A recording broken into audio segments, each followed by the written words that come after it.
कि वाह सफेद लिपस्टिक लगा के सजदा करूं मैं। नहीं लेकिन अच्छा खेला है और वेल प्लेड, तेज खेला है। सबसे अच्छी बात है कि प्रेशर रिलीज करने के लिए पहले तो सैम अयूब और साउथ शकील ने मारा, फिर इसने ही मारा और साउथ शकील के बाद आया था बैटिंग करने, उससे पहले 100 कंप्लीट कर लिया और छक्का ही मारा। तो पॉजिटिव इंटेंट के साथ खेला है, वेरी गुड। शकील का भी सोने वाला भाई। मैं तो ये देखना चाहता हूँ कि यही परफॉर्मेंस इंग्लैंड के अगेंस्ट क्या कंटिन्यू रहती है, रहेगी ये फॉर्म और परफॉर्मेंस। यार आपको कहां से लग रहा है यार वो बांग्लादेश आपको बताया था, आपको ये भी समझाया था कि पाकिस्तान जो है वो कमबैक करेगा और ऐसा कमबैक करेगा कि धज्जियां उड़ा के रख देगा बांग्लादेश की, और बांग्लादेश की धज्जियां उड़ा के रखी। आपको बता दें कि 256 रन पे पहुंच चुका है पाकिस्तान, और पाकिस्तान की टीम के लिए डे 2 पे जो ये पहला सेशन है वो विकेट लेस गया है, मतलब कोई भी विकेट नहीं गई। लगभग 29 ओवर फेंके गए जहां पे 98 रन बने, कोई विकेट नहीं गिरी, और साथ ही में जो रन रेट रही वो लगभग 3.5 की रही। और यहां पे श्रेय जाता है पूरा पूरा मोहम्मद रिजवान जी को और साथ में साउथ शकील को। By the way exceptional batting bye south Shakeel, मतलब बता रहा है कि जब टीम मुश्किल में होगी तब मैं रन बनाऊंगा, और मिडिल ऑर्डर पाकिस्तान का कभी भी ज्यादा अपसेट नहीं करता है, अपसेट करता है इनका टॉप ऑर्डर। पर पहली बात जो मैं करना चाहूंगा आज, बाय द वे जो लोग हमारे साथ फिर से जुड़े आपको बता देते हैं कि 256 पे एंड हुआ है पूरा मामला, 4 विकेटें अभी भी। पहला सेशन समाप्त हो चुका है, अब बात जाएगी दूसरे सेशन पे, थोड़ी देर में आपके साथ वो भी देखेंगे। पर अभी जरा बात कर लेते हैं कि पहला सेशन किस हिसाब से बीता और साथ ही में रिजवान ने कैसे आपको बहुत ज्यादा इंप्रेस किया है। क्योंकि भाई अगर बात करें आपका कल की, हमेशा हम देखते हैं कि बाबर आजम लोग करते हैं कि Babar Azam the great player, Babar Azam the legend, Babar Azam से बढ़िया बैटर पाकिस्तान के अंदर कभी आया नहीं है। पर मोहम्मद रिजवान 131 बॉले 89 run, south Shakeel 169 balls 86 run. पहले तो आप देखो साउथ शकील की पेशेंस, और दूसरी बात रिजवान की बैटिंग जो उसने यंगस्टर से प्रेशर हटवाया। ये आप जरा देखिए, ये होता है बड़े प्लेयर का काम कि मेरे साथ अगर कोई बैटर खेल रहा है तो मैं उसको अपने साथ चलाऊं।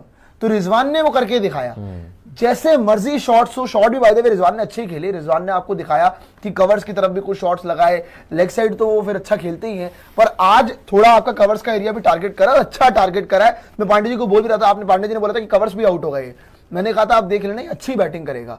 और अब दोनों की सेंचुरी लोडिंग है दोस्तों, दोनों की सेंचुरी लोडिंग है। और एक समय पे जो टीम 16 रन पे 3 विकेट के नुकसान पे थी, वो अब एक ऐसे मुकाम पे पहुंच चुकी है जहां से ये टेस्ट मैच वो लोग धीरे धीरे शिकंजा कसते जा रहे हैं। और जैसे ही होगा 300 पार, पांडे जी पाकिस्तान की हो जाएगी नैया पार। बिल्कुल पाकिस्तान की नैया पार हो जाएगी, और नैया पार लगा रहे हैं यहाँ पे रिजवान और साउथ शकील, इस बार सही बोला, साउथ तो साउथ पार लगा रहे हैं इनकी नैया, और हर बार पार लगाते हैं, ऐसे ही नहीं वाइस कैप्टन बना दिया है।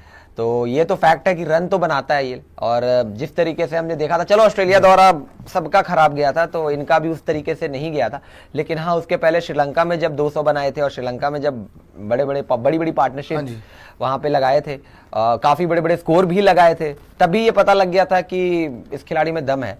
हाइट भले ही छोटी है, दम बहुत है, दम बहुत है। और जिस तरीके से रिजवान की आपने बात की, बिल्कुल मैं इस बात को मानता हूं कि Babar Azam is not greater, Rizwan is greater than Babar. Absolutely. But लेकिन एक और बात है कि भैया एक कुछ सवाल भी उठ रहे कमेंट सेक्शन के अंदर भी, उस पर ही बात कर लेते हैं। और मुझे भी ये डाउट आ रहा है क्योंकि कल के दिन की अगर बात करें, शुरुआत के अलावा जो बॉलर्स को मूवमेंट मिला उसके अंदर आपका अब्दुल्ला शफीक, देखो अब्दुल्ला शफीक तो बहुत ही बार की बॉल थी, वो चौका बनता था लेकिन वो आउट हो गए थे वहां पे। उनका ऐसा बहुत लेट लाए थे वो बल्ला, जैसे कि पांडे जी भी बात कर रहे थे। अब्दुल्ला शफीक की विकेट, शान मसूद की wicket was a lucky dismissal for Bangladesh, not for Pakistan, they were unlucky. पर वही अगर मैं बात करूं आपका बाबर आजम की विकेट, कोई खास गेंद नहीं थी वो, उसमें आउट होना बनता नहीं था, वो बॉल सबसे खराब थी। अगर आप तीनों बैटर्स की बात करो, सिर्फ एक ही बॉल थी जिसमें कुछ भी नहीं था उस बॉल के अंदर, आप चाहे तो जाने भी दे सकते थे।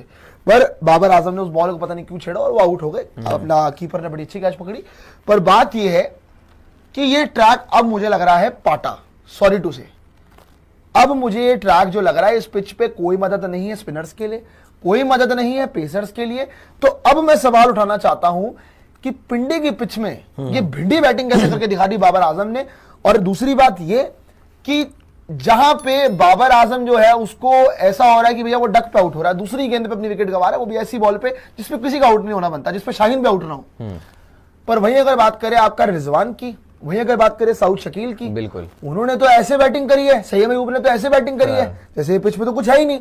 और सच्ची बात पांडे जी पता क्या है, कर लो चाहे 10 बातें, कर लो चाहे 15 बातें, 20 बातें, इस पिच पे मैं अब मानने को तैयार हूं कि कुछ भी नहीं है। हाँ, कल अगर क्रैक्स खुल जाए थोड़े ज्यादा और स्पिन को थोड़ी असिस्टेंस मिले, that is a different thing.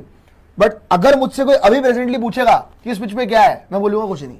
और बाबर आजम कौन सा बैटर है, मैं तब भी बोलूंगा कुछ नहीं। वो कुछ नहीं है, तो कुछ पिच तो पाटा है, बस वो फैशन आइकॉन है। आप पांडे जी बताओ पिच क्या है, पिच पाटा है। बाबर आजम का देखा आज आपने, जब रिजवान और शकील ये पार्टनरशिप करके जब जा रहे थे, आप फोटो भी दिखा दीजिएगा, तो बाबर आजम ने बहुत ताली बजा रहे थे वो, अच्छे तरीके से ताली भी बजाई, सराहा रिजवान की पारी को, और खुद पे भी अब थोड़ा सा कर लें अप्लाई कि किस तरीके से रन बनाया जाता है। जो आज 131 बॉल्स पे आप देख रहे हो 89 नॉट आउट अभी खड़े हैं, 7 चौका 1 छक्का 67 की स्ट्राइक रेट, यानी कि अटैकिंग अंदाज में बल्लेबाजी की है रिजवान ने। और 2 शॉट्स जो लगाए थे थर्डमैन की तरफ से वो भी बड़ा स्ट्रेंज था, गिरते पड़ते जो इनका स्टाइल अपना होता है वो गिरते पड़ते लगा दिया उन्होंने। शकील तो खैर कंसिस्टेंट प्लेयर रहा है इनका, शकील बीते 1-1.5 साल में पाकिस्तान के लिए अगर आप देखोगे top, I think top 10 ICC की रैंकिंग्स में भी मैंने देखा था, जो टेस्ट वाली रैंकिंग थी उसमें भी शकील का नाम रेड बॉल में अच्छा कर रहा है टाइम में। हाँ, बिल्कुल रेड बॉल क्रिकेट में लगातार अच्छा कर रहा है, तो ये कोई सरप्राइज नहीं था मेरे लिए कि शकील यहाँ पर इतनी अच्छी बैटिंग करेंगे। उम्मीद थी इनसे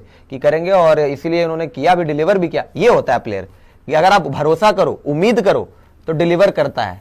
एक है कि आप उम्मीदें लगाओ 1000, काम करे परफॉर्मेंस कुछ नहीं, काम कबाड़ा और बर्बाद, वही करते हैं बर्बाद। तो 0 पे आउट होकर चले गए बाबर आजम, और अभी ताली बजा रहे थे वहां पे। और by the way goggles was nice, मैंने इसलिए बोला आपको कि फैशन आइकॉन, बैटिंग का मतलब नहीं, आज के डेट में fashion and fashion icon Babar Azam, और फेम दिखाने का अपना, और जिस हिसाब से सोशल मीडिया पे बड़े एक्टिव रहने लग गए आजकल, पिक्चर पोस्ट करते हैं बहुत ज्यादा। पर मैं ये कह रहा हूं कि ये पिच जो है ये आपको एक बहुत बड़ा संकेत दे रही है। पांडे जी बड़ा अहम मुद्दा उठाने जा रहा हूं मैं, तो शट अप। पर मैं कह रहा हूं उन्होंने आज पर 98 रन जोड़ के शटअप कर दिया। आप देखिए जी, जिस हिसाब से आपका स्कोर कार्ड है, स्कोर कार्ड भी बता लेते हैं आपको कि जिस हिसाब से साउथ शकील भी 86 भी खेल रहे हैं और रिजवान भी 89 पे खेल रहे हैं, दोनों की अच्छी बैटिंग हो रही है, दोनों की शतक आपकी दिख रही है, यहाँ से क्लियर दिख रही है। हसन ने वहां पे भैया शोरिफुल इस्लाम ने अच्छी बॉलिंग कराई, 2 विकेटें भी ली आपके लिए, हसन ने भी 2 विकेटें ली। आपको लगता नहीं आज उसके अलावा कॉलम विकेट ले, कप्तानी थोड़ी सी डिफेंसिव हुई है कप्तानी। देखो हसन महमूद से आपने ओवर करवा लिया, शोरिफुल को गेंद क्यों नहीं दी इतनी? भाई शोरिफुल को आप